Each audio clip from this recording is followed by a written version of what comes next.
नमस्कार सर्वांना, Rupali delicious kitchen मध्ये आपलं स्वागत आहे।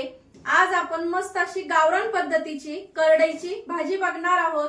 ही भाजी फक्त या सीझन मध्येच मिळते, फक्त 2 महिने डिसेंबर आणि जानेवारी। तर सीझनेबल भाज्या खाल्ल्या पाहिजे, त्यामुळे एकदम अशी सोप्या पद्धतीमध्ये मी ही भाजी सांगितलेली तुम्हाला। तर सुक्की भाजी करणारे खूप जास्त असं काही साहित्य लागत नाही, तर व्हिडिओ स्किप न करता संपूर्ण बघा।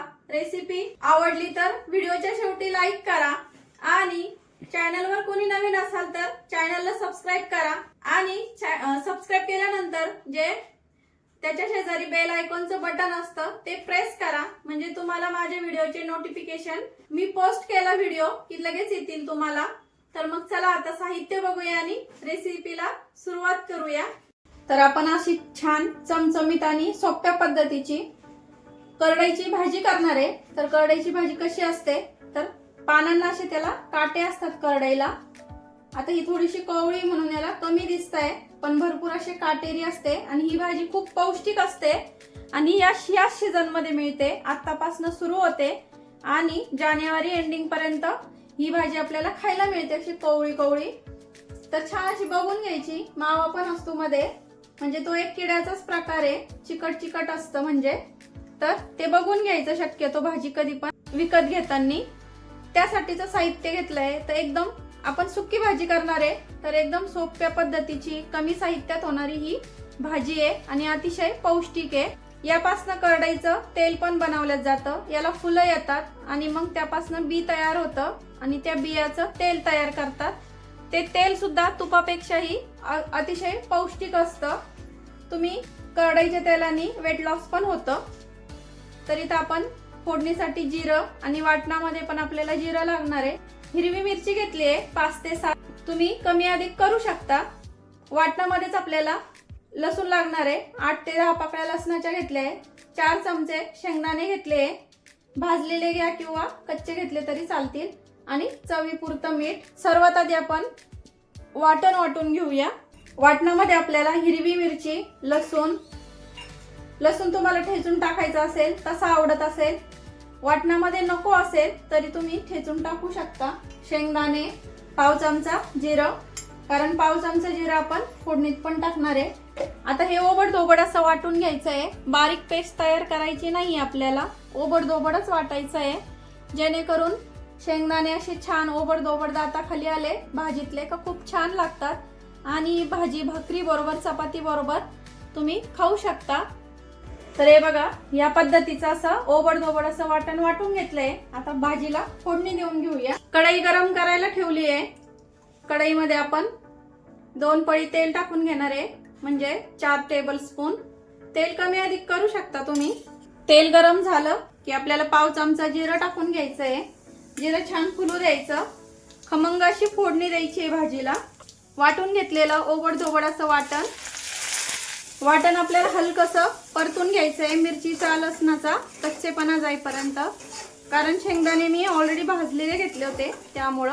तर वाटण आपलं छान परतलंय, भाजी टाकून घेऊया आपण। बारीक कट करायची छान ही भाजी, म्हणजे वाफेवरती छान शिजते, पाणी टाकायची गरज पडत नाही। आता तेलावरती आपल्याला छान ही भाजी परतून घ्यायची आहे। जशी जशी भाजी परतत जाते तशी ती कमी होत चालते, म्हणून शेवटी मीठ टाकायचं। मीठ टाकायची घाई करायची नाहीये। तर हे बघा, भाजी छान परतली आता तेलावरती आणि बघू शकता किती दिसत होती आणि किती कमी झाली येते, त्यामुळे सर्वात शेवटी मीठ टाकायचं। इथं चवीपुरतं मीठ टाकून घेऊया। मीठ शक्यतो तुमच्या अंदाजानुसार टाका, कारण भाजीची गड्डी छोटी असते, मोठी असते, किंवा कोणाची मिरची खायची कमी अधिक प्रमाण असतं, त्यामुळं तुम्ही मीठ तुमच्या अंदाजाने टाका। आता मिक्सरच्या भांड्यात थोडंसं अगदी मी पाणी टाकून आणि धुवून टाकणार आहे, ते तेवढंच पाणी टाकायचं आहे, 3 ते 4 चमचे। जास्त पाणी टाकायचं नाही या भाजीला, ऑलरेडी तिला पाणी सुटतं। तर हे बघा, एवढंच पाणी टाकते मी। पाणी टाकल्याच्या नंतर भाजी पुन्हा मिक्स करूया। भाजी शिजण्यासाठी 5 ते 7 मिनिट लागतात। पॅक असं झाकण ठेवते, गॅस पूर्ण कमी करते आणि 5 ते 7 मिनिट भाजी छान शिजून घेते। अधून मधून आपल्याला झाकण काढून भाजी चेक करायची आहे, आणि मिक्स करत राहायचं आहे, म्हणजे सर्व भाजी एकसारखी आपली शिजेल. तर 7 मिनिट झाले. बघूया भाजी कशी झाली आहे. अधूनमधून 2 वेळा मी मिक्स करून घेतली होती, म्हणजे भाजी एकसारखी छान अशी शिजेल म्हणून. तर भाजी आपली छान शिजली आहे, थोडासा रंग बदलला आहे, याचा अर्थ आपली भाजी छान शिजली आहे. चेक करूया. तर हे बघा भाजी छान शिजली आहे, मॅश होते बोटावरती. आता सर्व करून घेऊया. तर अशी गावरान पद्धतीची आपली करडईची भाजी इथं खाण्यासाठी तयार झालेली आहे.